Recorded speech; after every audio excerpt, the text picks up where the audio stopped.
Assalamualaikum warahmatullahi wabarakatuh. Izin memperkenalkan diri, nama saya Nadia Rahayu dari Prodi Ilmu Komunikasi dengan NIM 1211224120010. Di sini saya akan membahas salah satu teori komunikasi organisasi yang telah dipelajari dari sesi 1 sampai sesi 6. Teori yang akan saya bahas adalah teori Cartwright. Jadi, teori komunikasi organisasi yang dikemukakan oleh Cartwright ini, dalam teori organisasi, Cartwright dijelaskan bahwa struktur sebagai aktivitas komunikasi dan menekankan pada proses mengorganisasikan. Struktur organisasi ditentukan oleh perilaku-perilaku yang saling bertautan. Fokus utamanya itu adalah pada pertukaran informasi yang terjadi dalam organisasi dan bagaimana anggota mengambil langkah untuk memahami hal ini. Teori ini juga menjelaskan bahwa dalam sebuah organisasi, interaksi antara sesama anggota organisasi yang terjadi di dalam situasi kerja saja itu tidak cukup. Tapi Cartwright beranggapan bahwa di dalam organisasi juga berada dalam sebuah lingkungan, bukan hanya lingkungan fisik akan tetapi lingkungan informasi. Artinya, di mana sebuah organisasi menginterpresentasikan informasi yang diterima dari lingkungan. Nah, jadi proses ini penting untuk mengurangi ketidakjelasan informasi dan membantu organisasi beradaptasi dengan perubahan yang terjadi di sekitarnya. Dengan demikian, organisasi tidak hanya bereaksi terhadap lingkungan fisik, tetapi juga aktif membentuk, menyesuaikan informasi yang relevan untuk keberlangsungan dan perkembangan mereka.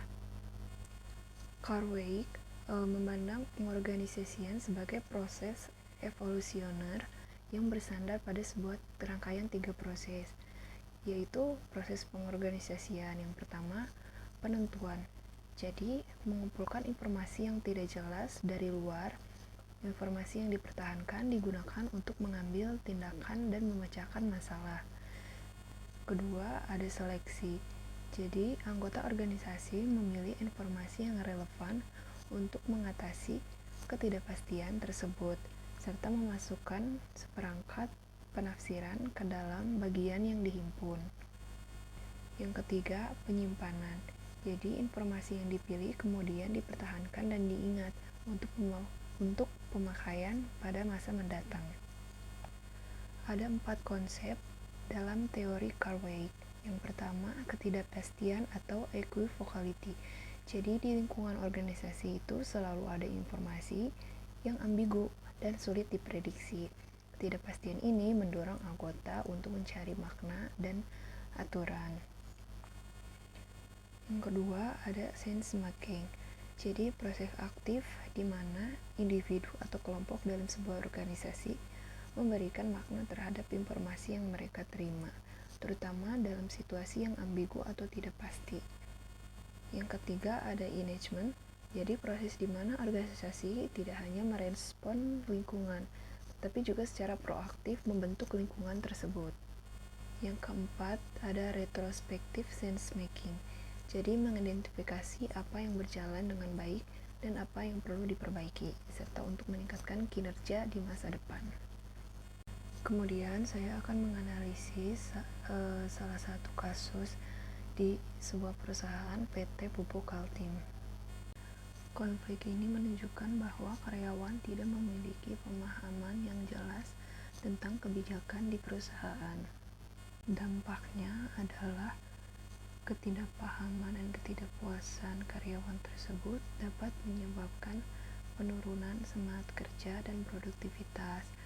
Lalu, ketegangan antara manajemen dan pekerja yang akan menciptakan suasana kerja menjadi tidak kondusif. Solusi yang dapat dilakukan adalah membangun komunikasi yang baik antara manajemen dan karyawan dengan mendengarkan keluhan dan masukan mereka, dengan melakukan pertemuan rutin. Itu bisa membantu menciptakan transparansi. Lalu memberikan pelatihan kepada manajer tentang pentingnya komunikasi dan keterlibatan para pekerja dalam proses pengambilan keputusan itu untuk meningkatkan hubungan antara manajemen dan pekerja. Konflik di PT Pupuk Kalti menunjukkan pentingnya manajemen, komunikasi, dan partisipasi dalam organisasi.